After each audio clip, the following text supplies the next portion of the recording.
Hello there guys and welcome back to another episode of VGC Off The Record. It's Friday, so that means one thing, another big old chat about all the news from the games industry, except there isn't that much news from the games industry this week. It's been all a little bit quiet after that E3 heavy week last week basically. So this week we thought we'd actually do something a little bit different. We're going to go through a non-definitive, but in this instance, a definitive list from VGC of the 25 best N64 games of all time. Why, you ask? Well, it's 25 years old, the N64. Feel old? Yeah, you definitely do right about now. Alongside me, of course, to help me go through this list that our very own Chris Scullion is drawing up, is actually Chris Scullion, the titled hack himself. How you doing, man? You good? Yeah, I'm good. Excellent. Just finished reviewing Bullseye on the Switch, so I've been better, but it's a perfect game to play in a week where everyone's feeling old, looking back at old things. So, yeah, fun times. Spoiler.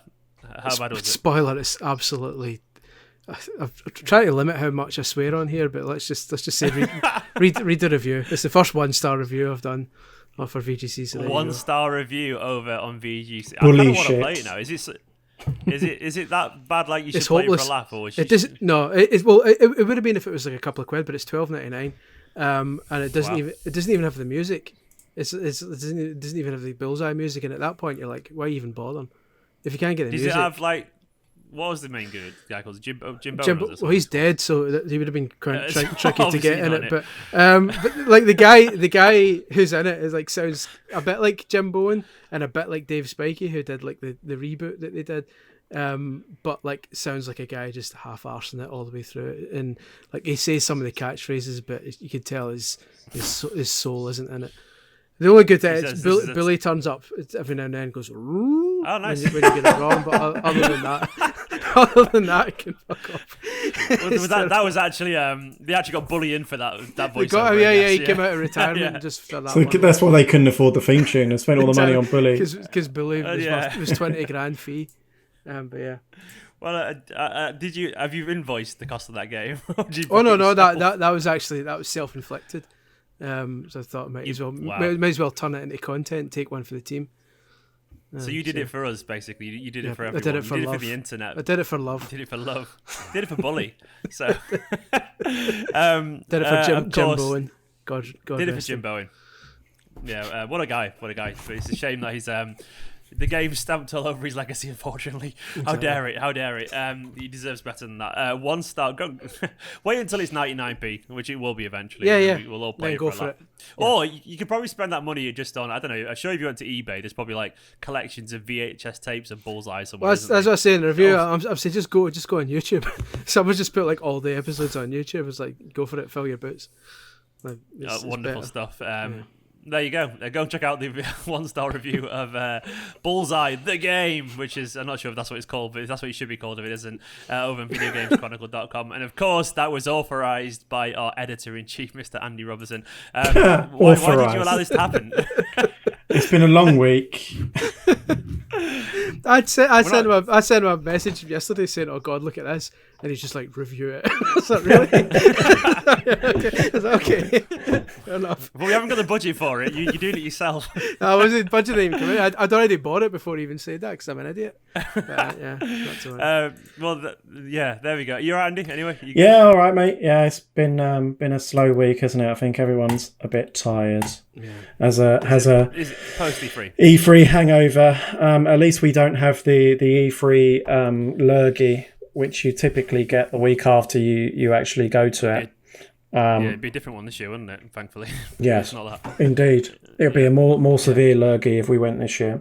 Mm-hmm. Okay, mate. It's nice to be able to look towards the end of the year right now, right? Like I know kind of a bit about what's coming out and what we're working towards. Whereas everything kind of pre last week is sort of like just a big rumour mill. So that is pleasant. Yeah. Also, of course, where we've kind of been reminiscing this week about N64 and with the anniversary, and both kind of Chris and I have a Nintendo heritage, and it's been fun to kind of look back and talk about some of the kind of hit games on that. Yeah. Also, I'd literally 25 years old. Started writing a years old. Nintendo 64 book as well, so it's like the perfect timing for me as well, because it's getting me quite excited about playing through all these old games again. So yeah, good times. Did either of you have, like, when you used to get those like sticker decals you got from free magazines and stuff like that back in the day? Did either of you have like a decal on your N64? I did. I had a Legend of Zelda Ocarina one, which I got from like N64 magazine. Which I've got like a Perfect Dark one, I think, on mine. I got from N64 magazine. Yeah, it's all peeling away, but it's not coming off ever. Yeah, mine's. I've got a couple of N64, so one of them it kind of helps define it. It's on an American one, I think. The N64 decal. That's one of the greatest consoles of all time. It really is, in my opinion, one of the greatest consoles of all time. I'm a massive Nintendo fanboy from back in those days. I'll open my hands and admit it, but it's because it was that good. Let me start with some a controversial question. What's your stance on the controller? Because I was young and naive and stupid, but I liked it at the time. But I must admit, it's weird. I liked it at the time. Yeah, it's arse now. Yeah, it's terrible now. Like to the extent that I got like these kind of these fighter pads or whatever they're called, the kind of new current ones. Some company a couple of years ago made, like new styles N64 controllers with better analog sticks. They're like the Hori ones, right? Similar, yeah, but they're brilliant. They're excellent. The thumbstick, the analog stick, is just useless. It's horrible. Is the problem is that it's almost impossible now to find a controller, like an official one, that has a working analog stick, because they just, after a prolonged use, they're just useless. They're like floppy, right? Yeah. When I was last out one of the times I was last out in Japan, I managed to get a brand new one. So I've got a controller, an official one that works, but you've probably got, a couple of, maybe 100 hours use if you're lucky. Yeah. My missus is 8 years younger than me, and so she just missed out the N64 stuff. And she only ever really got exposed. Her brother had PlayStation, that kind of stuff, and she never really played N64 at all until she met me as an adult. And when I gave her the first time I got it out, it was like, oh, nostalgia to play it. She didn't know how to hold the controller, and she's a gamer. She was like, it was such a weird controller. She was like, how would she help? And this was someone who literally grew up playing like all Fable and like Skyrim and all this kind of stuff. She was like, she looked at the N64 controller and was like, that's just, it was. I mean, everything's easy in hindsight, right? I mean, but at the time that they had to sit down and think up a controller for a games console the way you're playing these 3D games, and they didn't even know what the 3D games were at the time, right? I mean, this controller would have been designed in tandem with, I guess, Mario 64, where this is, one of the things that makes Nintendo great is that they're able to create their hardware and software in tandem.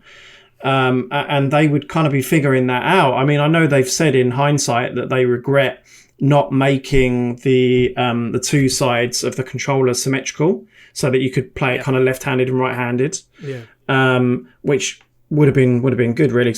No one uses the D-pad, right? No one uses that bloody controller. With the two side prongs, they just don't. So I think that probably would have been better. But everything's easy in hindsight, right? Like they were figuring this thing out as they went along. Yeah, definitely. One thing they did get right, thankfully, was the games. The games were good. It was a good console with more than 25 great games, but for the sake of this list and the fact that it's 25 years old now, it's growing up, our little N64. It's 25 years old. We're going through the 25 best games, as actually decided by, of course, by Chris. I mean, you put this together. I'm going to trust the quality of this list, man, but I'm pretty certain it's going to be very, very good. I mean, was this done entirely by you, or was there anywhere? It was a group effort. I'm not taking all the blame for this. Okay. So Andy can take just as much blame when the comments inevitably start piling in and people start saying really weird shit like, "Where's NBA hang time?" I'm like, well, it's not there. That's why. I'm looking enviously at my shelf now because I've got a load of kind of mint condition games that I should have got out. Yeah, for the readers watching on YouTube. Just being a prick, really, isn't it? Like going, oh look, I've got it. By pure chance, I've got some games. I'm clearing out my room, some in the process. Oh, nice. Sorting some games out in the process. So, but that wasn't pre-arranged. They're just like it. We can believe that they haven't been there. N64 game. Worst N64 game you ever played? Superman, yeah. Although, when you say you ever played at the time, I didn't play it at the time. Like I played it since, but at the time, the worst was probably Cruising USA, which in hindsight wasn't the worst game by a long shot, but at the time felt a bit that's rugby. my list, definitely. It bloody terrible. I remember renting that and felt like I ripped off for like £3 or something. I rented. Don't know why I did, but I think I just probably sold by the colourful artwork, and it was absolutely awful. And truly, do you remember Carmageddon? That was really bad as well. I'll get you one. Really, when I really got bad. my N64, I think it's for Christmas, I asked my parents on the list of games. I was a big Mortal Kombat fan at the time. Oh, I was just about to say that. I was just And about to I say asked that. for it's like, oh, I want like Mario 64, like, you know, and Mortal Kombat Mythologies. Like, I love Mortal Kombat, terrible. which we all know is like an awful like single player spin off they did. And here's the worst thing, right? I'm pretty sure it cost £70 at the time. So what's that with like- inflation? Like, so basically spent 120 £100 on an Yeah. absolute turd of a game. That is, I forgot. That is the worst game, and it's the fact that it hit you with like traps you couldn't see every 2 seconds. So you'd beat a guy up and kind of do his Sub-Zero walk like that for 2 minutes, and then it was suddenly just a big spike would come out the ground, just go blip, with no warning at It's all. made even worse because I'm pretty sure it was a port of the PS1 game. At least the PS1 game get had good, really Chris, get nice like FMVs, like really nice kind of live action cutscenes. And the N64 that's one, such like, it was just even shitter. Do you know Really. what? I remember in school, literally, that's such a term of that era, FMV. I remember literally arguing over that in school. Like, you got N64, you can't even do FMVs or something like that. That was the case in the PlayStation kids. And that literally, kids would argue over that nonsense even in school. But anyway, let's get into the first game on this list. In at number 25, this is done as 25 to 21, but for the sake of this video, I'm going to put 25. I'm going to presume it's going down in order. And I think this is already too low on the list. Wave Race 64. An incredible game. I thought it was a brilliant game, absolutely brilliant game. But only number 25 on the list. I love Wave Race because, well, it's incredible for one, and also I just remember the dolphins swimming alongside it and all that kind of stuff. A beautiful game as well, absolutely beautiful. The way it one of handled the games that got me excited aesthetically as well. The handling, I thought it was brilliant. and the way it handled water, it was the first game to properly do water right to the extent where it wasn't just like a big flat mesh that you just kind of stood on, and it actually had waves and it affected your handling and stuff like that. I'm looking too enviously. I need to get my collection of games out so I can hold them up. Carry on talking. Carry on. Oh, he's literally just left the screen. That's great for me for the editing there. Cheers, boss. Either way, that Andy's just left to get his games out. Mine are actually in the room as well. Mine are actually, sadly, they're not in neatly organized. They're just all loose in a box in the bedroom. I'm annoyed. I put all mine. I set everything up. I spent last weekend sorting my games room out after E3, and then realising that I've actually made more work for myself because all my consoles are behind these figures. So anytime I want to take a console out, I need to take all the toys out and move them and bring the console out. A gang of Yoshis would not be happy at all. They certainly wouldn't. They wouldn't. No, so that's a shame. But well. Yeah. Wave Race, obviously on the list, an incredible game. A game actually, a series that underlooked. Even still to this day, I would say that. I mean, I would love and unironically love a new Wave Race game. I would absolutely love that. Because it got a GameCube one and it was decent as well. Obviously, it just wasn't as groundbreaking as the N64 one was, so a lot of people overlooked the GameCube one. Oh, here we go. He's busting out the Japanese stuff. He's taking. I think this is the camera. I think this is the. I'm pretty sure because I cannot read Japanese. I'm pretty sure this is the Rumble Pack version. Oh yeah. Like nice. Yeah, probably. We'll have a picture of Rumble Pack in the back. Probably, I don't know. That is a very good point, mate. I think you're right, though. I think it is because that doesn't look like the normal box, so that must. No, it doesn't, does it? No, that's the repackaged one. I think that little kind of shaking graphic says there Rumble. is probably yeah. Nice. I've got better memories of the GameCube version, which is kind of like a 1.5. But I was blown away. I mean, I didn't play Wave Race on N64 until a little bit later. Yeah. So I was really kind of impressed by the GameCube Wave technology, really. But I mean, for people that played this at the time, they would know that this is the kind of the definitive version in terms of that tech. That it's even to this day, I don't think anyone's really bettered it. I mean, there aren't really many games that depend on it, right? But yeah.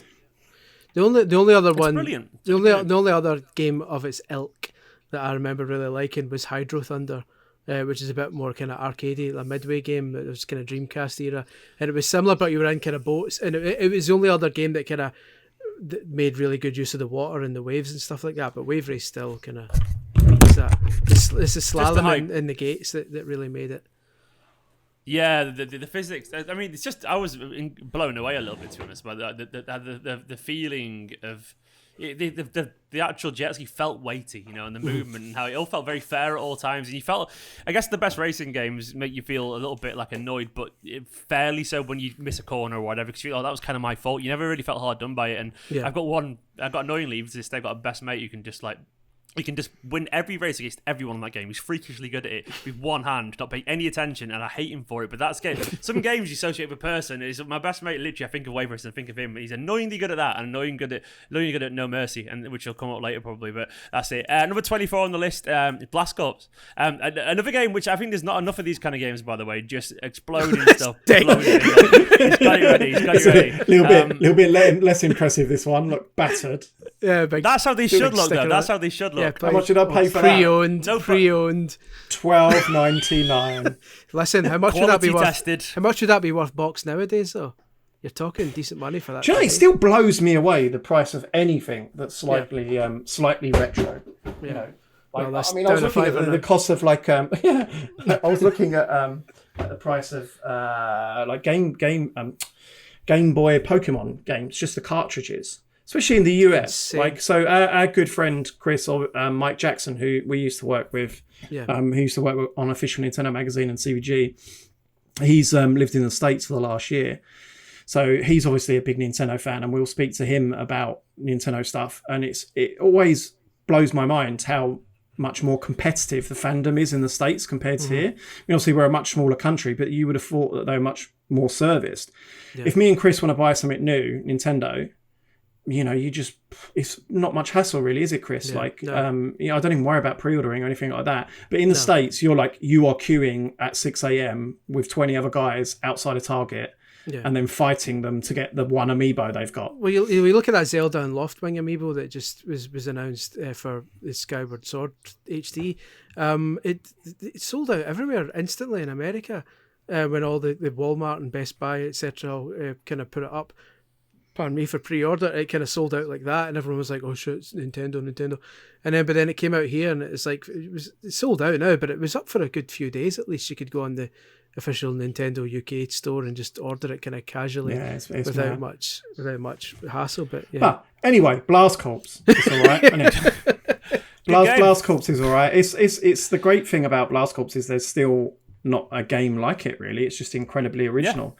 I'm amazed that they haven't done a new version purely for that. But I mean, obviously, Rare doesn't seem to want to do anything focusing on its franchises anymore. There was a DS game in the works at one point, but that's it's just a prototype that obviously never got green lit. That's a shame. But Blast Corps was an amazing early kind of launch window title. I love the fact that it got to the point where it just didn't take itself that seriously, because at first you get the kind of standard bulldozers and stuff and you go, okay, and then you suddenly get that robot that just backflips into things and you're like, all right, okay. It's like, this is it. It's just like, don't give a fuck anymore. That was brilliant. What a great game. You're damn right it's like that. That's how it should be. Next on the list actually is, it's a collection of games really. Mario Party 1, 2 and 3, and at number 23 on the list. I remember I won a copy of Mario Party 64 by the Trafford Centre is a shopping centre in Manchester, and as it opened, basically they used to have they had a massive kind of screen, and they were doing some game would do some kind of competition. I can't remember what it was for, but essentially I didn't have a PlayStation, and you had to go and do a lap, and I think it was something like Ridge Race or something like that. You have to do a lap, and whoever got the fastest lap or whatever. I'd never played the game before, and I came in the top couple. The lap of times I got called back on the stage to race this guy, and I didn't realise like essentially when I was playing it, this is not an interesting story at all. But I didn't realize that when you were playing it, if you went off the side of the track in the actual qualifying thing, your goal was over. And I did that in the final, put control down. But they were it was a head-to-head, so they told you to carry on. But I'd already lost at this point, just put control down, and I lost that day, so I didn't win the PlayStation and the games, whatever it was. I think it was Ridge Race or something like that. But my runner-up prize was £50 at games, so I bought Mario Party, and I really resented it because I didn't win. So I hated Mario Party simply because I never won the actual PlayStation. That was your loser game. I resented. Yeah, exactly. Yeah, I resented. Yeah. I resented Mario Party because it burnt my palm off. Yes, yes. Fuck Mario Party. We all hate it. That one. Put it in the list, but fuck it. Oh, that one. You're not that, aren't you? Yeah. The one when you're in the boat and you're rowing the boat and you tend to put your hand on the stick and go like that, and it was like. Didn't they have to do some sort of recall or something with that? Didn't they make like gloves? Really? I seem to remember that. Is why that rings a bell. The glove. They went out and they bought tons of like fishing gloves and then put like a Nintendo logo on them and sent them out to like thousands of customers. That rings a bell. That's a big deal. That's why all the right? controls are knackered, because of Mario Party. Literally knackered the controllers, and like, Yeah. I like Mario Party was good fun. I enjoyed it at the time, not as much as I got older. If I'm being totally honest, they feel a bit. I don't really enjoy them as much anymore, but at the time I really enjoyed them. I should point out that anyone listening to this, if they're suddenly encouraged to go and get the old Mario Party games, like don't bother, because obviously a lot of the courses are being remastered for this new one that's coming out on the Switch this year. They're picking the best courses from, was it 1 and 2 or 1, 2 and 3, and putting them in this kind of remake. So hopefully by then they'll have fixed that mini game well, it doesn't matter anyway because the Switch controllers are broken anyway, so it doesn't matter. So this game that we've on our definitive N64 list, don't bother. Just don't bother. No, it's great, but there will be something coming soon that will be a modern. It's one of those where it has to be there, but it's like you just don't need it anymore, basically, because time's moved on, and so is the game series. Number 22. Well, we got 2 games here, basically. Is it 2 or 1? 2. Star Wars Rogue Squadron and Episode 1 Battle for Naboo. I never played either of these, actually. It's the first games I haven't played on this list. I had another game in the Star Wars world that's on the list later on, but I don't have anything to say about these 2 games because I never played them. Were they good, Andy? They're brilliant. Yeah, really good. Really felt authentic to the Star Wars movies. They controlled really well. It's interesting kind of scenarios and objectives. I've got a lot of kind of fond memories of playing Rogue Squadron. I bet it looks like shite these days, but I imagine it holds up really well. Some muddy textures. Do you remember Rogue Squadron had one of the greatest hidden secrets in any game ever? And it would never have been possible to date because data miners and data hackers would have. It was like you consider when Episode 1 came out, right? And the secrecy surrounding that movie was insane. And the idea that Rogue Squadron, which came out something like 9-10 months before Episode 1, had a hidden Episode 1 ship in it, like one of the Naboo starfighters, a big yellow ship, was hidden in Rogue Squadron for something like 9 months deliberately. And then when Episode 1 came out, they came out and said, here's the code to unlock it. You could just never do that today, right? You just couldn't. It's like unbelievable that they would have the balls to hide a ship in a game for nearly a year and hope that nobody would put a code in and discover it because it'd be a massive spoiler for the world's most secretive movie. That was incredible. But yeah, you could never do that now because even like before the game would even come out, like a pre-patched version, someone would just rinse the data and say, there's a Episode 1 ship in there, mate. And that would be the end of it. It's just absolutely incredible. One of the best hidden things in any game ever, just because of the sheer balls of it. Incredible stuff. 21. This is honestly, I've only I've never heard of, and it's on this list. Sin and Punishment. I'm absolutely amazed at myself. I've never heard of this game, but I haven't. So you have to go from this one. Everyone on this list I literally owned apart from this. Sin and Punishment. Tell us about it, Scullion. Sin and Punishment. You to be fair, you'd be forgiven for not having heard of it because it only came out in Japan, and only got a Western release on the Wii. When the Wii was doing its N64 Virtual Console, they finally released it on that. It's one of the kind of ones you don't really need to know much Japanese because it's just a pure action game. It's the kind of on rails. shoot the guys. Yeah, and Treasure made it, who always the kind of made it among the kind of best action games. So it's pretty difficult, but looked incredible for an N64 game. It was one of the best looking games on the system. They did a sequel on the Wii, which was also excellent, but no one kind of gave a shit about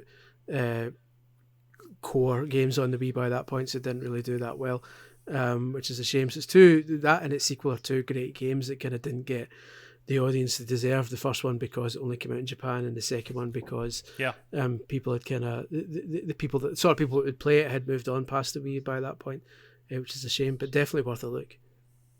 Without a doubt. In at number 20, Beetle Adventure Racing. I had a soft spot for this game. I only rented it a few times, but I remember being really fan. It was absolutely a lovely little game. I don't think I could afford it at the time. Well, I didn't have a job. I was a child, so I definitely couldn't afford it. But I don't think it was on a list. Like, I don't think it was on a list of games that I would have requested from my parents and stuff like that. But you don't make games like this anymore, is what I will say. Like a Beetle Adventure Racing, just full of charm, full of Volkswagen Beetles, as the title would imply, and essentially. Just an adorable little racing game with Beetles. I don't know why it existed, but I'm glad it did. Did you play it, Andy? Yeah, same as you. It was a rental for me, but I remember being massively pleasantly surprised by it. Yeah, like the track design was amazing at the time, and it was really like quite intense racing game as well. Like you'd be like smashing through buildings and through park fountains, and it's just a brilliant little game. Yeah. I can't say I've played it in the last 20 years, but nor have I. I think most of us have probably gone back to the next game on the list. Some people would say it should be higher on the list, but in at number 19, the most controversial of N64 games, a lovable rogue turned filthy-mouthed rodent conquers Bad Fur Day, another rare game, a cult classic. This, of course, was notorious for being just a platformer, basically a lewd little squirrel, essentially. Good fun. He was a squirrel, wasn't he? He was a squirrel, yeah. I think he was. I presume he was a squirrel. I never really thought it was that great a game, personally, which is my controversial take. I found it a fun game, but I didn't think it was a great game. That was I think it's because I wanted just basically more. I think I got it after. Did it come out before or after Banjo? It was after Banjo, wasn't it? It came out very, very, very, very late. It's one of the last games to come out for N64. Yeah. And I think I was wanting more Banjo, basically. I was only young, I was wanting more Banjo. Even though this made me giggle in like a schoolboy kind of way, I don't think I loved it. I'm not sure why. I don't know why, because I feel like I should have done, but yeah. As kind of a teenager, I thought it was hilarious, as you can imagine. You know, the poo humour and all the rest of it, swear words. I thought it was hilarious. The humour's not aged very well at all today. Yes. But I'd say the variety definitely has. I mean, obviously, they distinctly went out and differentiated the game from Banjo Kazooie because their game was taking so long. I mean, they pretty much had to reboot this game. You know, it was originally Conquer 64, the cutesy game, famously, and it was like a Banjo game. And I might be chatting absolute rubbish here. No, you're right. I seem to understand. No, I remember that. I seem to understand that it was actually a bit more advanced than what Banjo was doing at the time, and so but they were able to just kind of get their game out quicker. So then it's sort of like you're in a problem as a game developer where you don't really want to release lots of samey games, especially someone like Rare that kind of prided itself in its diverse kind of lineup. So obviously they reinvented it now around these kind of movie satire sequences, and even though the humor doesn't hold up that well, it's kind of, it means the game's like it got an incredible amount of variety. Like, you know, you'll be fighting on the beach, World War II kind of shooter style, and then there'll kind of be platform sequences and, you know, the Matrix scenes, and it's still there's like a whole Van Helsing sequence, isn't there? Where you turn into a bat. That, so I wondered if I started playing it, and for whatever reason, it was taken off me or something like that. I was probably just like, I probably got taken off me. My parents weren't particularly crude in the slightest. Like, no, they weren't prudes. As soon as they saw the singing shit. Yeah, maybe I was just a bit put off by it. Maybe I was like, I'm too mature for this. This is crass. Maybe I was trying to be. Yeah, I don't know, but I feel like I should have loved it, and I don't know why I didn't. But for whatever reason, it never connected. Maybe there's something. Do you know what it is when you play something and something else distracts you, so you just don't go back to it? It could have been that I was playing something else. I've been for a curry with the guy who the voice of the Great Mighty Pooh, and after a few beers, he performed the entire sequence for us in the Indian restaurant. Well, that's a moment. That is a moment. Nobody else in the restaurant knew what the hell was going on. I was massively disappointed that when Dinosaur Planet N64 leaked, and everyone was like, oh, and you get to kind of play that. Part of me was sitting crossing my fingers hoping that 12 Tales, the kind of Conquer 64 was going to leak as well, because that was, based on the screenshots and what little footage we had, that was a complete 180, like Andy says, of what it ended up being. It looked so cute and cuddly, like almost like comically so. Sickeningly so. Yeah, exactly. So I would love to see that prototype at some point, just to see how different it was. I love that this existed, by the way. I mean, obviously, on the Nintendo platform, Conker's Bad Fur, it was controversial, it annoyed people, and absolutely deserving on its place on the list. Even if I don't remember it fondly, certainly a lot of people do, so maybe I'm wrong there. 1080 Snowboarding in at number 18, and the wrong snowboarding game on this list, in my personal opinion. But fantastic game, but like, I'm just a snowboards kid fanboy, and I don't know why it's not on there. Scullion's got a lot to answer. But 1080 Snowboarding was fantastic as well. I own this, I absolutely loved it. What I remember, though, there was only like about 5 courses. I remember that incorrectly? But those there courses was barely were any courses. But those courses were brilliant, golden, and it had, they were absolutely golden. And it had the greatest worst soundtrack of any game. It certainly did. Yeah. Everyone remembers that played it remembers the menu, the character select screen when the guy goes, "Work your body, work your body." So, what a song! What a game! Bop. It was a bop. Was that a fat beat, I believe. They would call it these days. As the kids say. But yeah, it was. I was playing it again recently because I'm doing this book, and I ended up just kind of playing it for like 4 nights solid. I was like, I'm spending far too long on this one game. It's a brilliant game. Incredible stuff. Trying to unlock. What was it? There's a really weird character. They could unlock like a silver man at the end of it, like a man who's just pure made of chrome, clearly just made just to show off. Like a special effect of the N64. Oh, look, we can do metallic reflections. But it was the first kind of snowboarding game to nail. So similar to the way Wave Race nailed waves, it kind of nailed snow. That you could feel there was didn't it? Yeah, and there was different types of snow, and you could tell this was the fast snow, and when you go on the ice, you knew you were going to go fast as anything, but you couldn't control yourself. It was just amazing. It made you feel like you earned it, like Wave Race did. Like you felt like if you were good at it, you earned being good at it. You felt quite proud of yourself. Not quite sim territory, but it was very much felt like like serious in the way that the things like Gran Turismo are serious about what they do in terms of racing. Obviously not a bit more playful than that, but it felt it wasn't your power ups and all that kind of stuff racing game. Just a proper racing game with actual skill involved. Even just landing from jumps, you had to hold the Z button to crouch just as you landed, otherwise you went on your arse. It was that level of kind of detail just made it fantastic game. The second game in a series, Pilot Wings, in at number 17. Much loved actually by a lot of people that I know. I really love Pilot Wings. He's got it out. I'm pretty sure hours on this game. I'm pretty sure this is actually a brand new copy of Pilot Wings. Yeah, I'm pretty sure when I got this from Japan. Like occasionally, I mean we're talking like more than 10 years ago now. If you go to Japan now, the hotspots, your Akihabaras, your Den towns, they're rammo full of tourists now. Yeah. But 10 years ago, they were a little bit less so. And you could go into a game shop and they just have like a basket of like, here's some new games we found in a warehouse. They had exactly that. When I went, the only one time I managed to go on a press trip to Japan, that was exactly the same. It was about 10, 11, maybe 12 years ago. And outside one of the Akihabara shops was a basket just full of copies of the GameCube Wave Race for like £2. Wow!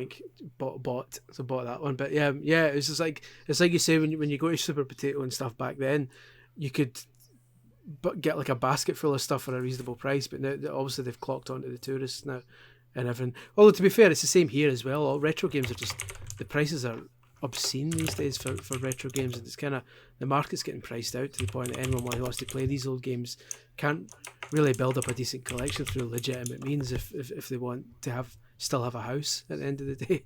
It's just that the prices are outrageous. Sorry, that was going wildly off target there. We're supposed to be talking about Pilot Wings. Good game. I remember the free roam mode and just flying around an awful lot and really, really enjoying it and spent an awful lot of time. I think that come with a lot of consoles as well. I feel like it did. Andy, you've gone on mute. I feel like it is amazing soundtrack. That's what I said. Yeah, definitely. Fantastic game. Definitely deserved to be on the list. It was very much a showcase game, wasn't it? In terms of like, it felt like it was there to show the graphics a little bit. It's also impressive. Reason, but it felt like that. Also impressive that I know that the SNES one had already done this to an extent, but to show that flight simulators were kind of possible on a console and didn't have to be really dusty, boring, like obscenely difficult things to learn. You could just kind of, that analog stick felt like it was built for it, even though it probably wasn't. And the C buttons, which a lot of people forget were meant to be camera buttons, it worked perfectly for that game. It's just, it was another game that again felt like the controller was made around it, and it was just nothing beats flying into Mario's face in that Mount Rushmore as well and turning him into Wario. Yeah, that was amazing. It's a cracking game, and definitely deserving its place. Number 16, Paper Mario. I really, really enjoyed this game as well. I think this is kind of like probably my first kind of introduction to RPG kind of stuff, I reckon, at that age. I wouldn't be surprised if it was. I can't confirm that, but it felt like it was, and it felt charming. And to be honest, I don't ever remember like laughing at a Mario series until that point, and that was what really struck me. Like a lot of games I was playing, but then obviously had a sense of humor and stuff like that. But Mario really stood out for me because I guess wasn't expecting it from that series, and it felt a little bit. Yeah, I always remember like certain times you play the first kind of genre for the first time, and Mario RPG was possibly the first. Sorry, Paper Mario was the first time I played an RPG for the first time, and it was really, really, really, really charming. I think it was Pokemon. It might be Pokemon actually. I can't remember the timeline, but it was one of those two. Yeah. Which one? You'll know, Chris. Which one came out first? Pokemon Yellow was the first one I played, by the way, so which is not Red or Blue. I want to say Pokemon came out first because Mario RPG, Paper Mario was right at the end. N64 was basically flatlining at that point, so it must have been Pokemon Red and Blue because I think they were getting coverage in N64 magazine long before then. So yeah, either way, a cracking game. Were you a fan, Andy? Yeah, I love, like you said, I love the humour of these games, which kind of still exists, but they're just not really RPGs anymore, are they? Which I know frustrates a lot of players, including myself, that it feels like a lot of the depth has gone from those originals. Mm-hmm. I mean, Thousand Year Door on the GameCube is the definitive one, in my opinion, and a lot of other people's, but yeah, it's still got a really great sense of humour, some brilliant characters in the N64 version, which, again, you don't see as much as these days because supposedly they've got some sort of big brand kind of a ruling that limits how much they can tweak kind of existing Mario characters. I mean, Nintendo are in the world now where they license everything out, right? They got theme parks and movies coming and blah blah, and in that framework, you have to have kind of rules so that when you give it to Levi's or whatever, they're not going to go, oh, this is like, Professor Mario. No, you can't do that. Double denim Mario. Number 15, Mystical Ninja starring Goman. This was pure rental space for me. I never completed this, but I rented it about 3 times. Kids will be watching it, well, they won't be, but anyone younger watches go, you rented games. But yeah, Blockbuster, I was there every Friday, and my parents would rent me for probably about $5 a game for 2-3 days. And you get it over the weekend and take it back on the Monday. And sometimes because you knew them often, they'd be like, oh, you're a little bit late today. And be like, it's all right, it's fine, don't worry about it. And you sometimes get away with it until Tuesday. And sometimes they charge extra for it, but I remember Mystical Ninja for that reason because I took it back late because I was trying to complete it. I don't think I ever did, but it was a weird game for what I remember, like aliens and stuff like that. Crazy, definitely a bit of a not a very well-known game, I would say, compared to a lot of the N64 games. But I mean, I don't have the strongest memories because it was literally like 20 odd years ago. But I really enjoyed what I played of it. I'm sure you probably remember a lot more, Chris. Sort of. This is the one game on the list that I've probably got the least memory of because, like you, I rented it at the time, but my local library was amazingly suddenly got N64 games in my library, which I wasn't expecting. It was like £1 for a week, which was obscene. Oh wow! And that was what that only got a few though because I only had a few. It was that the Mystical Ninja, Tetrasphere, and some like NFL quarterback club '98. I was like, well, what a collection. But yeah, so that on this list, by the way. What's that? Do you know what's on this list? I just reminded. Remember Wet Tricks? Oh, I love that game so much. Yeah, I love that. And my mate hated me because I could always batter him. He wanted to play Wave Race and beat me. And I was like, Wet Tricks. And I could always batter him. That's a strange game. A really strange game, Wet Tricks. But I loved it. That was good water physics again as well. Agreed. Very good water physics. But yeah, so Mystical Ninja, I loved it for that week I had it. And was like, this is amazing. But yeah, that however long ago that was now, well over 2 decades ago. It's like a lot of those memories are gone. Yeah, I remember it being... I'm reading your like, synopsis. It's hilarious. A strange tale of a ninja trying to stop a bunch of dancers in spaceships shaped like a peach from firing a laser that turns Japan into a stage show. Managed to make incredible. That's absolutely incredible. And more of that nonsense in video games, please. Number 14, a game that of course became something of a cult classic and since had a re-release as well on the Switch as well. Star Wars Episode 1 Racer, a fantastic game, a fantastic racing game. Breakneck speeds. Obviously, looking back, the graphics weren't all that, but it felt like Star Wars, and that's the best thing you can say about it. A really, really good game, great fun. It took the best bit out of the new film and made it actually into a game really worth playing. I loved it. I absolutely loved it. Played the hell out of it. Yourself, Andy? Yeah, I think it comes back to what I was saying about Rogue. It's not Rogue Leader, is it? Rogue Squadron on N64. Is that in these days the games really were made, within the same house as the movie, as Lucasfilm. Yeah. So they were able to do stuff like Episode 1 Racer did, which is it felt like an extension of the film. It had tons of extra lore, like it expanded on who all the characters were in the film, racing in the pod race. And they were able to do that because they were in the house, right? Within the kind of the movie setting, all the sounds felt the same, controlling them felt satisfying. The fact that they've re-released it quite recently is a testament to what a great game it is. And you also kind of you kind of get that sneaking feeling that given George Lucas's kind of big merchandising deal that he signed up with the original Star Wars, that he basically wrote that into the film just to get the video game made. You kind of get that impression that he's like, how can I make money off this? Does film? he really need more money? Literally put a video game inside it. Does George Lucas really sat there going, a little bit of skin? Yeah, I might make a game for N64. I'm only doing another couple of these films, and then I'm pissing off. So I'm like 4 billion or whatever it was. Hero. In at number 13 is a collection of games, the International Superstar Soccer, or as I called it colloquially, ISS, 64, 98, and 2000. I absolutely loved these games. That ISS 64 is an iconic game, and I remember because of the crazy commentary. Commentary was that's a Viper aerial domination. It's like, what? There's a Twitter account just called ISS 64 Commentator, and it's just every day just posts something like really shit. I need to follow that. I don't follow it. I remember as well, every time the substitute was rang, they're bringing fresh blood onto the pitch. Like it was the way, hell, like it was like vampiric. It was the way they really badly stitched together sound clips. So I was like, that was a disappointing defeat for Ireland. France. Kick off. It reminds me of when I went to see an MLS game. Right, I want to see Vancouver Whitecaps. I can't remember who they were playing, and it was all the chants and stuff were right, but they were just completely out of context. Like you'd just be sat there watching the game, and their fans would be like, "The referee's a wanker." You'd be like, "What?" And you're like, first of all, you don't know what a wanker is, but the game's just happening. The ref's not done nothing. The game's still going on. What?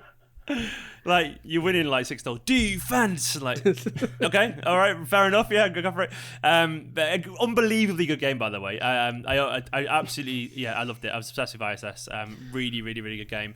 But at that point, they were miles better than FIFA as well. They just were. FIFA was getting going, of course, around then. And was it like 90?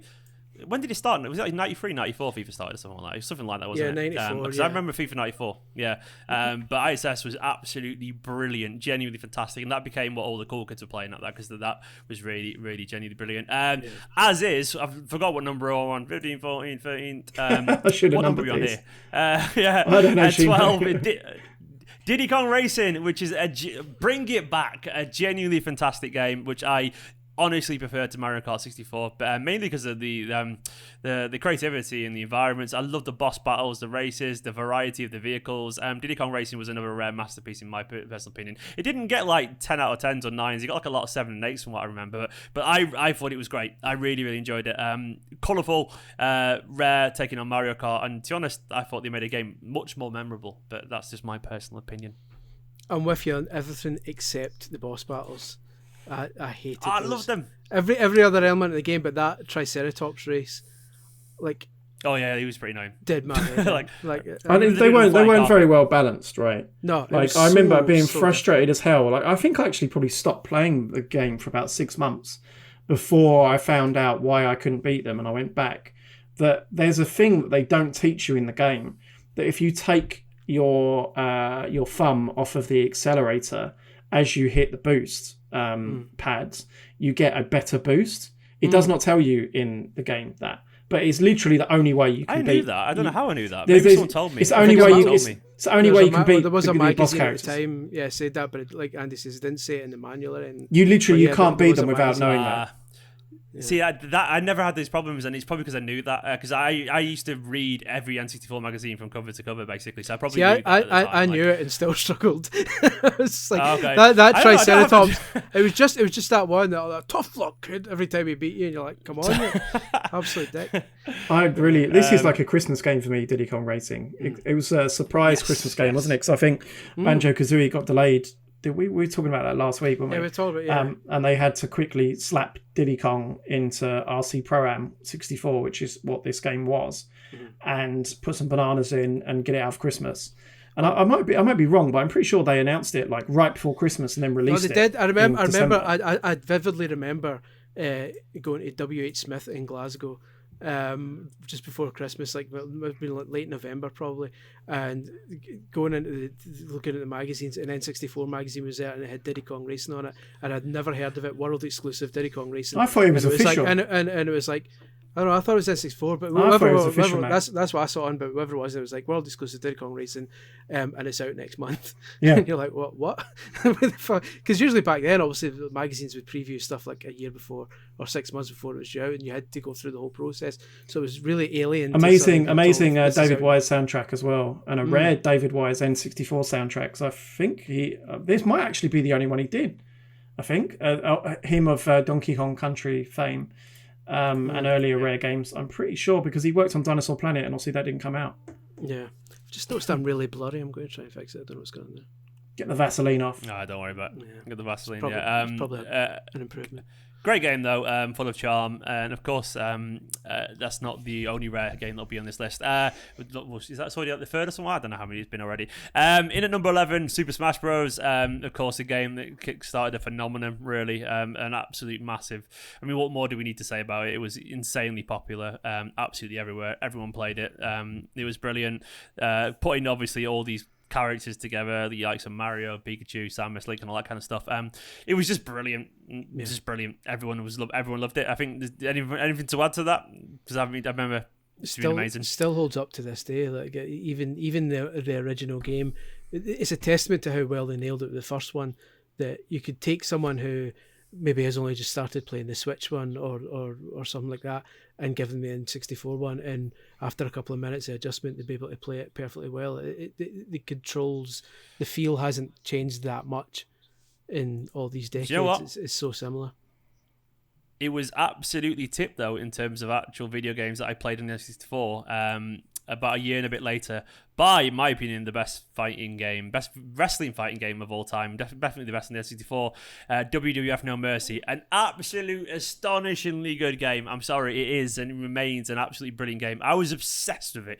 I was a big wrestling kid, as most of us were at that age anyway. But No Mercy was just, I thought it was brilliant, man. It was just so in depth and wonderful. I loved the whole the way you had to build up towards your special move with all the taunts, constantly doing your taunts and all that kind of stuff. And there was it was just I loved all the systems. I loved it all. I found it absolutely brilliant. I was obsessed with No Mercy. You're a fan, Scullion. It's one of my favorite games of all time. Like just in terms of time spent on it. Like I used to play N64 with my brother, and that was just we didn't even ask what we were going to play. We just put it on. We came home from school and just put it on instantly, not even think about it, on No Mercy, and do big 40-man Royal Rumbles, and it was just a sensation for a wrestling fan at the time. Also, I don't really watch it that much nowadays. I'll dabble, but I'm not the way I was back then. But it was everything. It had absolutely everything in it, and even to this day, it's not been bettered in terms of the fighting mechanics. It had a perfect grapple and reversal mechanic, which to this day can't be beat, and that's why I'm excited about this AEW game that Yuke's is making, because they've actually bothered to go and find some of the people who worked with Aki, who made the kind of THQ, the No Mercy games, No Mercy and WWF WrestleMania. They've actually gone back to them to try and make this AEW wrestling game that's coming out, and that excites me because it could be the first game in decades that actually plays like it. If you don't count those weird Def Jam games that came out, which were interesting. But yeah, well up for that. Just brilliant, genuinely brilliant. I spent hours and hours and hours and hours and hours and weekends on that playing mates constantly. In at number 9, Star Fox 64. I knew it as Lilac Wars, which is obviously was it called Lilac Wars 64? Or was it just Star Fox 64 in the end? Because I remember Lilac Wars in general. I was obsessed with Lilac Wars. Star Fox 64, a fantastic game. A follow up to the SNES version as well, which was really, really, really good. I love it. There we go. He's getting it out. Look at that. Well, I think I'll keep it British then. I think I'll go Lilac Wars. There we go. Yeah, mine's in a cartridge as well in a box somewhere. But Lilac Wars is great fun. Do you remember the big Independence Day ship thing you could find that you'd fly underneath and all that kind of stuff, which is a massive obvious rip off of that? I was obsessed with it. I thought it was absolutely immense and definitely deserving of his place on this list. Of course, this would not be a list of N64 games without Mario Kart, which is in at number 8. Mario Kart 64, great. I don't think it holds up very well these days, but of course at the time it has aged horribly. Huge. Badly, very, very badly. Yeah, which is why Snowboard Kids should be on the list. It's still good fun. It's just if you're used to playing modern Mario Kart games, it'd be quite a shock. I think. I remember back at the day in the office when we were at CVG/O&M, we would it was kind of Mario Kart Wii usually most kind of lunchtimes, but for a brief spell Mario Kart 64 came out instead, and for a while there was like. Disappointment in the way it was handling, because I got to put like if you haven't played Mario Kart 64 in ages and then going back to it, even something as simple as steering past a banana is massively difficult, because it kicks out a bit as you turn. The handling is I'm just going to go right, and now. you go nope, go slide straight in. That's really annoying. There are people who worked in that office who hate our guts. Because of our Mario Kart, daily Mario Kart sessions. Like, I reckon there are people who worked in that office who the sound of an item spinning is like genuinely traumatic. The sound of Toad go. We got official warnings for yelling certain 4-word swear words as loud as we could. The strongest of words, the words that would get you an 18 BBFC rating. It's like someone in like the other end of the office are putting an official complaint so they can hear us. Great. Although it is responsible for the single greatest Charles Martinet voice sample of all time. Is when you start a versus mode and he goes versus. No, as if he's questioning you, like versus. What? Though I must admit, I never enjoyed the battle mode as much as the Mario Kart. I've never liked battle mode. Super Mario Kart. I absolutely play the hell out of Super Mario Kart's battle mode. I absolutely loved it. I don't know why I just did, but I played it all the time. I was probably young and stupid. That's probably why. But either way, I loved it. And I never really enjoyed Mario Kart 64s, and I feel like it never got good after that, in my opinion. Again, number 7, F-Zero X. Another abandoned franchise by Nintendo. How dare you? But this is once again, actually, I never owned this one. Of all the N64 games on this, I never really owned it. And I think I'd had my fill of racing games, and I never really bought it. But because obviously we had Diddy Kong, we had Snowboard Kids, he's getting it out. Of course he is. He's showing off wave race and stuff. But go on, talk us about why you love it, Andy. Why do you love F-Zero X? It's just complete function over form, isn't it? Like it looks like arse, but it runs at 60 frames per second. There's like 30 cars on the track moving at absolute blistering speed. I mean, if you made this game again today, functionally, it would probably feel exactly the same as it does on a 25-year-old console. Yeah. It's just excellent. Yeah. That's part of the reason why I think probably they've not made another one in so long, is that all really GX did, and I love GX, is make it prettier. Mm-hmm. It's just perfect. What was that game? Extreme G. With the bike, Extreme G. I rented that about 1 billion times for. That's like the Audi F-Zero. I loved it. I absolutely loved it. And I think I loved the really weird, like, dark synth soundtrack to it. Or something like that. It had, like drum and bass. The Audi F-Zero was aero gauge, which is which was There's probably an swear. Audi aero gauge. There has to be, because there's so many crap futuristic races in that generation. Was Extreme G good, or was I young? Extreme G was good. Extreme G was like the Sainsbury's F-Zero. Yeah, I would tweak the analogy. If F-Zero was Waitrose, then Extreme G was like Asda. It was fine. That's my shop of choice. Do you know what? I know, looking back, and the reviews are good. Google says the critical reception was actually between 7 and an 8.5 out of 10. So I remember it being. And at that age, to be honest, if a game was that decent and you were young enough, you'd assess of it. It was a really good game for you. It was as simple as that, really, wasn't it? Yeah. Extreme G was my F-Zero, which is not saying it's as good, but I've definitely played more of that. I think this Banjo Kazooie is really low here. Banjo Kazooie at number 6, and to me, it's one of the greatest games of all time. Here we go. What's it going to literally is. What's it game? What's he got here? And also, Banjo Tooie doesn't deserve to be on the list. I'm sorry. Banjo Tooie was. Oh, that is just. It's beautiful. That's absolutely beautiful. I'm gonna. It's not beautiful when they're like your work colleagues. That's like me getting you two guys to sign something. Yeah. Well, Banjo Kazooie to me is literally a perfect game. I'm obsessed with it. I think it's one of the you rarely find a game where every single corner of the game is packed with charm. The music, do you know what I heard? My missus was sat just there last night, and she was scrolling through TikTok, and I heard, and I was like, "What? That's fucking Treasure Cove Island music," and it's become a TikTok theme, and none of the kids know what it is. I'm like, stop repurposing. I totally agree with you. As someone who's analysed that game more than most, I think it's probably aged the best out of all of the games on this list. I think if incredible. There's one game you should go back and play, it is Banjo Kazooie, and I've gone back and played it a lot in recent years. Yeah, same. Because of kind of working with the team on ukulele, and it's still like, I mean, obviously you can play it. I mean, you'd go and play it on Xbox, right? Which runs slightly better, but just in the makeup of the game, I don't think you'd really change anything at all about that game. It's still such a unique, fun, joyful game. The music as well, man. The music as well. Yeah, the music's still excellent. They smashed it out the park. And Click Clock Wood is one of the greatest levels in video game history. Like, I absolutely obsessed with it. Like the changing of the seasons, and honestly, that talk about my favorite games of all time. It's always in the top 2 or 3 for me. I'm obsessed with it. I think it's brilliant. If you've got an Xbox, there really is no excuse not to try it, because I've never played it. Because Rare Replay is on Game Pass.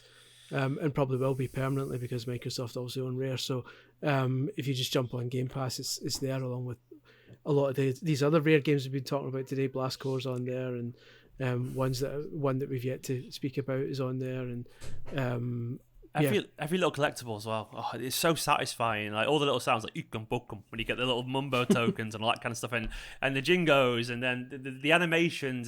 They say like the little satisfying jingles and all that kind of. I just love it. I'm obsessed with it. I thought Banjo 2 was a massive letdown, unfortunately. And I know they put a lot into it, but the frame rate was terrible. Like truly, truly terrible from the version I had. Then it chugged along, and I think they probably just went too big with it. I mean, Banjo Kazooie is a very tight game, even though there's a lot of stuff there. There's no waste second. Whereas it felt like there were large portions of Tooie where I'm just like running across a big area, fetching something. I hated even though it's a proper great typical design feature that sounds great on paper. I hated the having to get stuff and take it to the different worlds. It just felt like busy work. I mean, still a good game. But yeah, it's nowhere near as good as the original. Yeah, but to me, Banjo is genuinely a perfect game, and bring it back, someone, please. They did bring it back. It's called ukulele. I think of course ukulele is a fantastic game. Rare will never release another Banjo Kazooie game. Give Playtonic the budget of Rare. That's what I will say. That's what I will say. Ukulele was good. The writing was a bit shit, but other than that, it's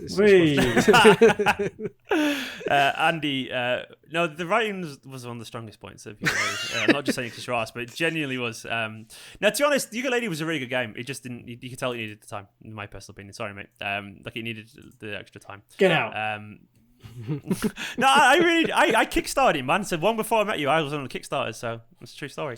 So there you go. Although when we've got more time, we need to go into the Kartos story at some point.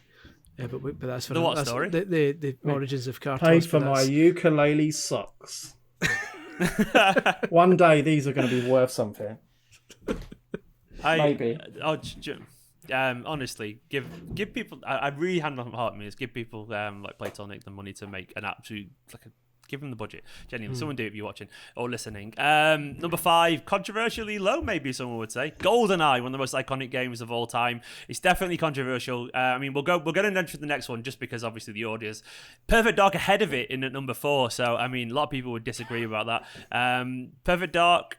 It doesn't have the legacy, of course, of GoldenEye, but many people say, it took what GoldenEye did, improved it. I think GoldenEye still has more charm personally, but Perfect Dark is a better game, especially if you've ever gone back and played GoldenEye recently, which I've done many times.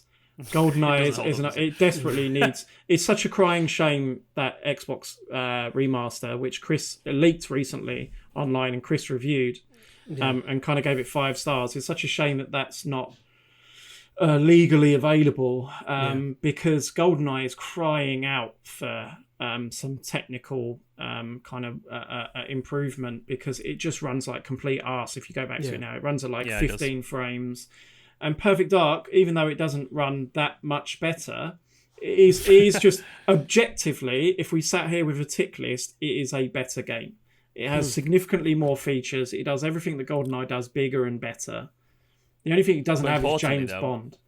Yeah, and that's the difference. The multiplayer was as good though. I honestly don't think it was for whatever reason. I don't know because it's the licenses, but I didn't enjoy the multiplayer in Perfect Dark as much. I don't know why. I just didn't. I think it is. I think it just does come down to the licenses. It comes down to how strong the Bond was like for those who played it. Is like if you were properly, if you fell in love with Oddjob, then it didn't matter how good Perfect Dark was. It wouldn't feel that. So what was your setup then? Your multiplayer setup? Stack, power weapons, no Oddjob allowed. License to kill. License to kill? No, we didn't do that. No, you got to do license to kill. You go back now because if you play it without license to kill, you're literally sat there unloading an entire clip into James Bond where he goes for 30 seconds, and then you got to reload. And then you do it again, and then eventually we didn't do it. I think we actually and did we end up doing it? No, I think you probably did actually because we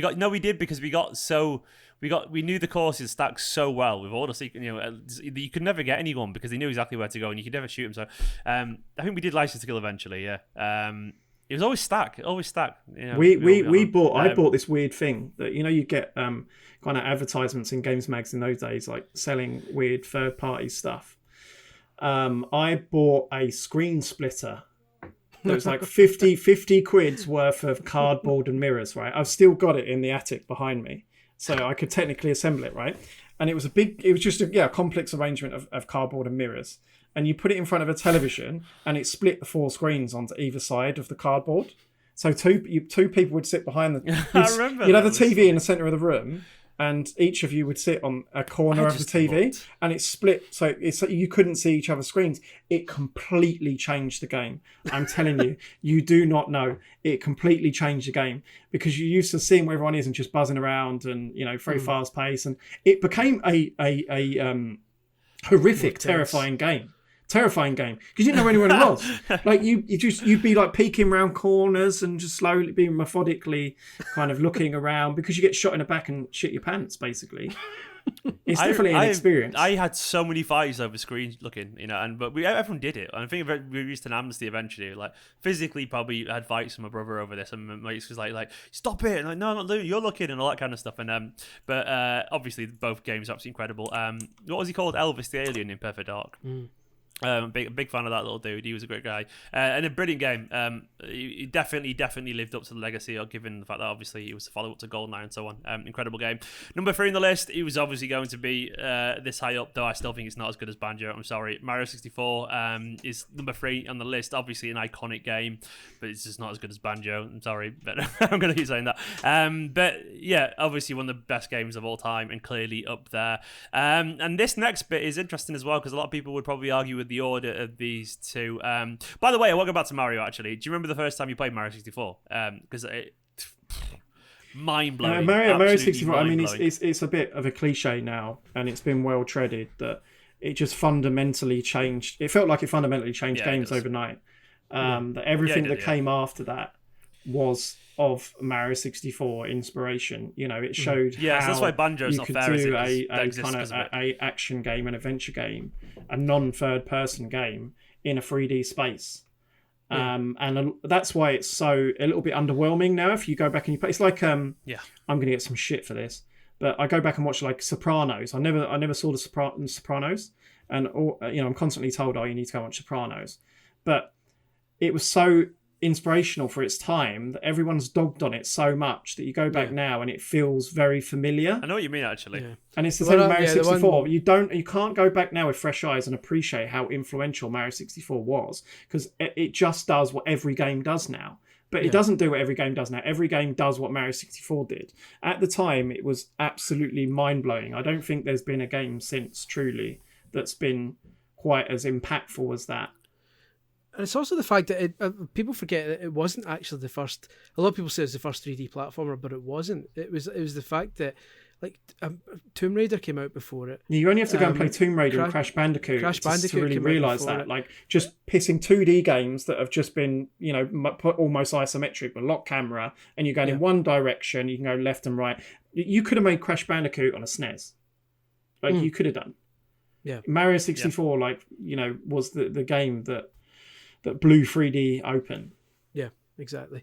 But yeah, it's just... And the original Lara Croft as well, Tomb Raider, she controls like a tank. So does Croc. I was playing Croc recently and forgot how bad that was. Croc. Croc. Well, it's Croc. Croc controls like a tank as well, which I totally forgot. It was a Croc. Yeah. Number 2 on the list, controversial, some people would say, because some people say it should be number 1 or maybe a little bit lower or whatever, but Legend of Zelda Majora's Mask, which is, of course, like an asset-used sequel to number 1 on the list. We're going to look at there, Ocarina of Time. We've got, what just happened there? I was going to wait at the list. Showing off his Ocarina of Time box. No, that was Majora's Mask. This is was that Majora's Mask? Sorry. Majora's Mask... we want more games like Majora's Mask. That's what I do, and I don't just saying we when I say that, but I guess Nintendo, are kind of doing that. With Breath of the Wild, using the assets for the sequel and actually making another game which could be a little bit dark and a little bit weird and could involve some kind of time travel thing. Who knows, man? But either way, Majora's Mask, an incredible game, and brilliantly weird, brilliantly dark. I love the mechanics, the time travel mechanics. I love the sense. I love the little, working out where everyone's going to be. That game for me, as a kid, I was. It's just a wonderful spin-off. It felt creative. I think you've nailed it. It didn't try. I mean, Ocarina of Time was such a massive game, and they made this game in basically like a year. Majora's Mask, which you just couldn't do these days. You couldn't. When I was working on ukulele with a banjo team, they'd explain to me how much harder it is now.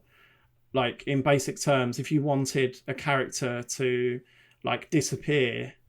Or appear on screen, and in the 64 game you literally just faded them in, fade that model in and it'd fade in, whereas today you couldn't. You'd have to have all sorts of effects and lighting and shadows and to get a character to appear on screen, because the graphics were more basic then. It kind of also gave you an advantage that you didn't have to pay so much attention to detail. So they managed to do it in a year, which is amazing. But the most important thing they did following up such a massive game is that they didn't try to dog Ocarina or be Ocarina. They tried to do something completely different, which even now is really, really unique, right? Like the 3-day cycle.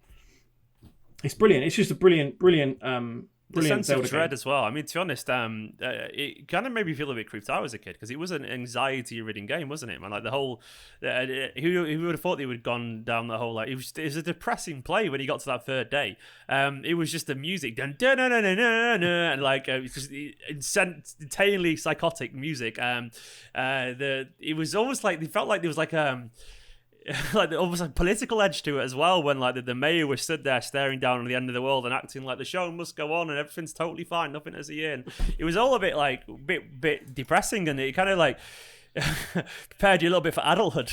The sense of time crashing down and catching you up. I remember going wow, the world's pretty bleak out there. I know it was Hyrule, it wasn't Hyrule, it was Terminator even.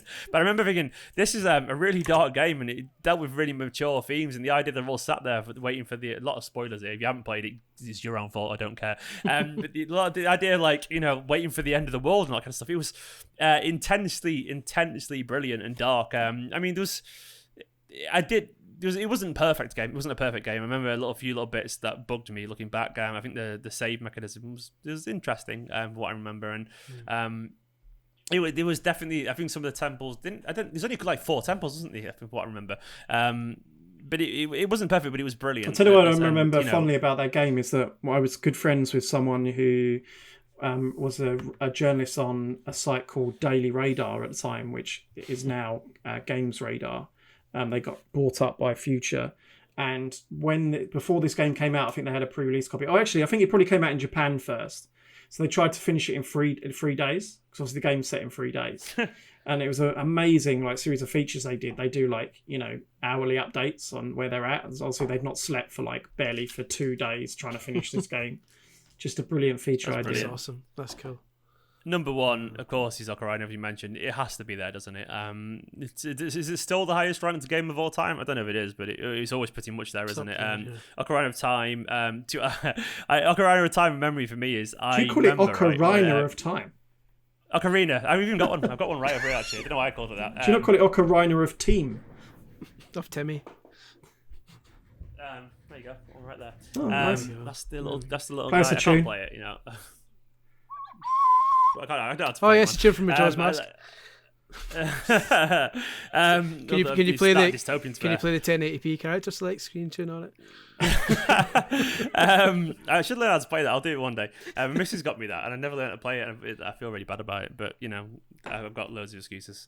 But I remember I got in trouble for this because my I got it for Christmas, and my brother, I got home from school one day, and he's like, "Oh, Stephen, come and play." I was like, "What?" And he'd opened the present cupboard. Oh no! Be opened. No, yeah. And I was the goody two shoes, and my brother wasn't, and he's like, he pulled this out, and he's like, "Ah." It was Ocarina. Is it Ocarina or Ocarina? Ocarina. What is it now? It's Ocarina. Ocarina. It's an Ocarina. Why did I say Ocarina? I don't know where that came from. You say Ocarina. He pulled that out anyway, and he put it in, and we watched was the intro scene where Zelda gets nicked by Ganon. Right. And it was that, and then I turned it off. No, we watched the actual cutscene at the start. I turned it off, and I felt really bad. And I don't know how my mum found out, but my mum absolutely exploded with emotional rage when she found out. I was like, "You've ruined Christmas," and all this kind of stuff, and you've ruined my mum was the best person in the world, but she was like, "You've ruined it," and she was upset because obviously. And then I remember my brother crying, and he asked one thing, and he's like, "All I want to know is the Scale Electric's mine?" Or something like that when he was crying, he was being told off. And she was like, no, it was the Connect actually. It was Connect. Do you remember Connect? And she was like, she went, "No, it's your brother's," and it was actually his, but out of stubbornness because she was so annoyed, she gave it to me in that exact moment because she didn't want him to have the success of actually, for seeing his presents. Obviously, it all calmed down. This is about December the 12th or something like that. I don't know what it was.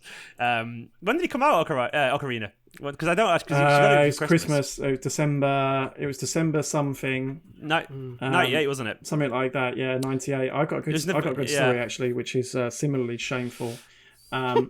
So that came out the week after Turok 2, and where's that on the list? Because it's arse. So I loved it. The cerebral. It's not even on the honourable mentions, and Chris has done about 30 honourable mentions, and Turok 2 is not on there. So N64 magazine called it better than GoldenEye in their review. I think they scored it higher than GoldenEye. I gave Tim Weaver, who was a reviewer, stick for it years later because we worked with him when we ended up working at Future. He was still there, so that was a fun kind of round circle. So off the back of his review, the money I had saved for Zelda, I spent on Turok 2. So it's better than GoldenEye. GoldenEye was like my favorite game of all time at that point, right? So he's like, well, I have to go and buy it then. In those days when there's not as primitive internet, when the magazine you trust, N64, something like that, tells you this is better than GoldenEye, you are going to buy it. And I went and bought it, and it was arse. Just really gutted. So then I had to. So now not only have I bought Turok 2, but I haven't got money for Zelda. So I rented Zelda because you couldn't buy it anywhere, by the way. Because I remember it sold out everywhere. I remember spending the entire release day traveling around town trying to find anywhere that had it. Because I think probably my parents probably felt sorry for me and was like, "Oh, okay, we'll get it for you."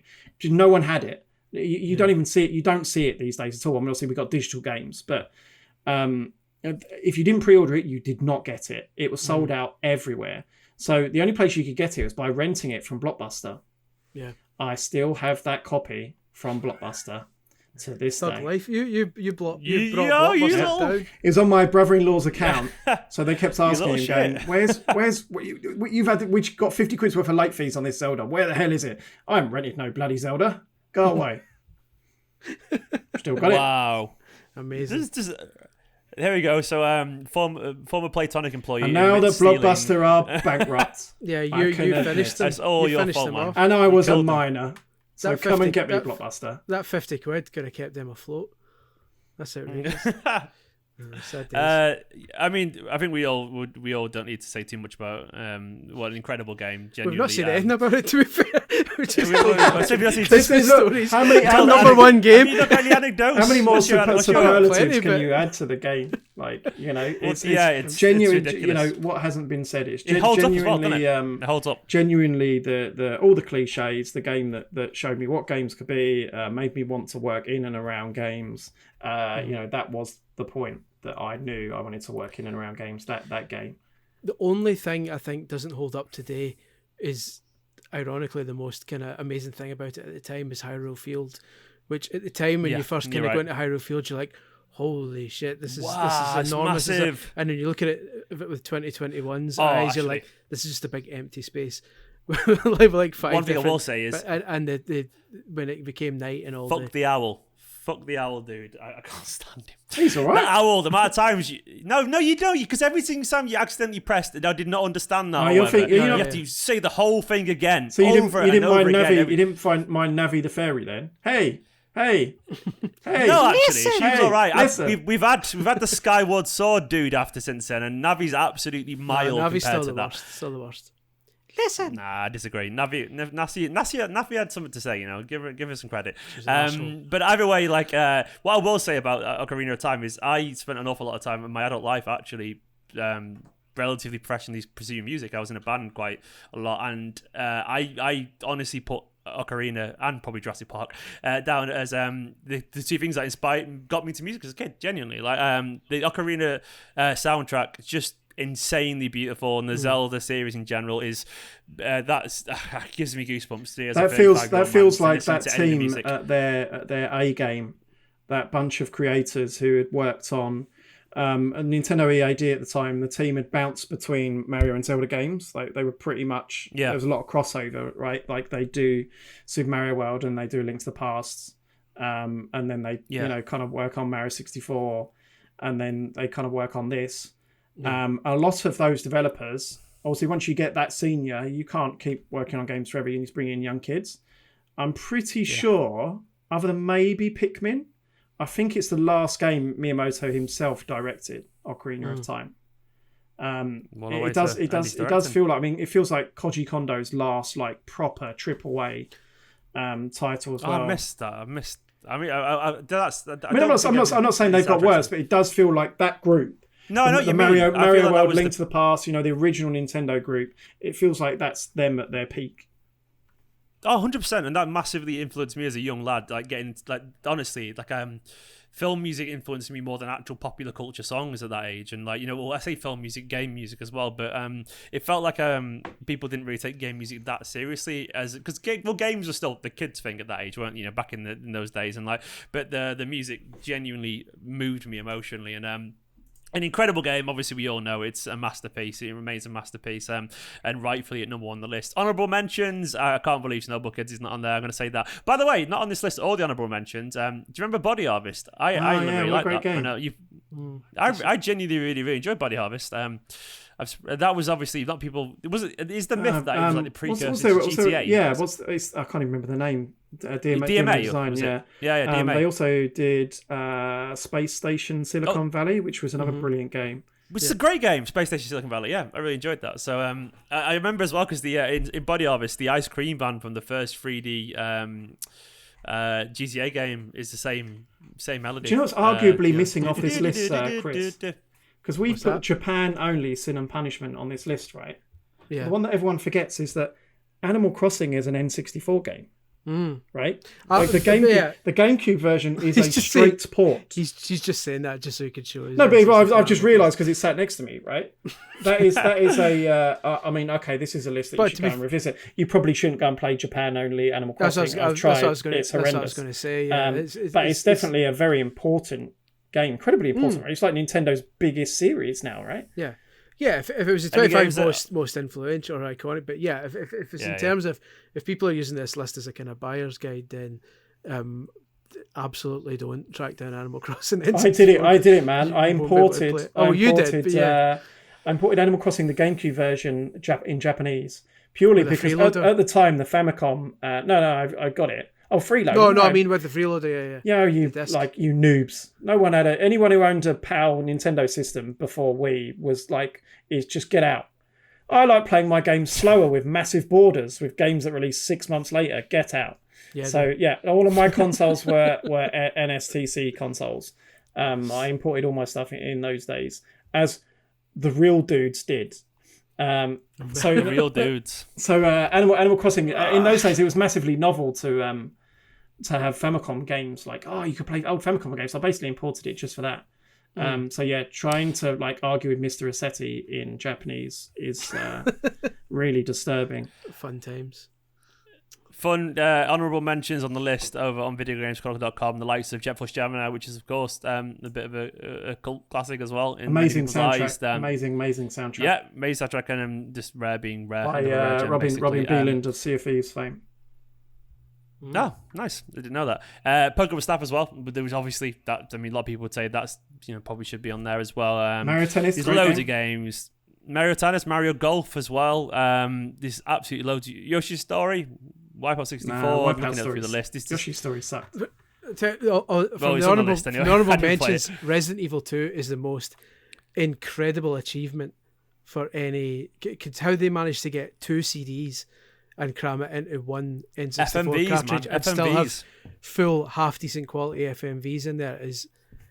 Digital Foundry did an incredible video breaking down how they actually managed it, and the sorcery they used to pull that off is incredible. You should definitely watch that at some point, because you won't believe the tricks they pulled to get all that FMV and the full. I bet I will believe it. Oh no, but I'm just not going to believe it, man. Some of it was they actually they basically made their own. I'm not going to. It's massively nerdy, but there is actual magic. You've built it up now. You've got to tell us what we won't believe. Well, there was some sort of making their own video codecs from scratch and stuff like that, and which doesn't sound that exciting, but if you watch it, it's those Digital Foundry guys can sell a story better than me. Anyway, guys, that's the end of our list. Snowball Kids. I'm just gonna keep saying Snowball Kids. It'll be someone make. It's a great game. It is good. I just love the noises. Slash Tommy all around. It was a sequel, right? I'm sure it didn't release. It wasn't that good. It was all right. It wasn't that good. There's a DS one as well. It had a great soundtrack. They brought it out on DS. I didn't play it. Did they? I think it was a remake of the N64 one, the first one. So worth tracking down. Lovely stuff. This is going to take me an absolute age to edit, so I'm going to end it there. Guys, thank you for watching our top 25 Nintendo 64 games of all time. I'm sure you'll let us know down in the comments if you're watching on YouTube what we missed out or why the order is totally wrong, because the internet loves an opinion, of course. Go and let us know your top 25 games down in the comments below. Of course, as well, don't forget to go and check out the audio version over on all the major podcast providers. Thank you so much to these esteemed gentlemen alongside me, Andy and Chris. I hope you enjoyed this episode. You can go watch the full. You can watch. They're the wrong words entirely. You can go and read the entire list over on videogameschronicle.com. There'll be a link in the description on the YouTube version. I hope you enjoyed it. Long live the N64. See you later, guys.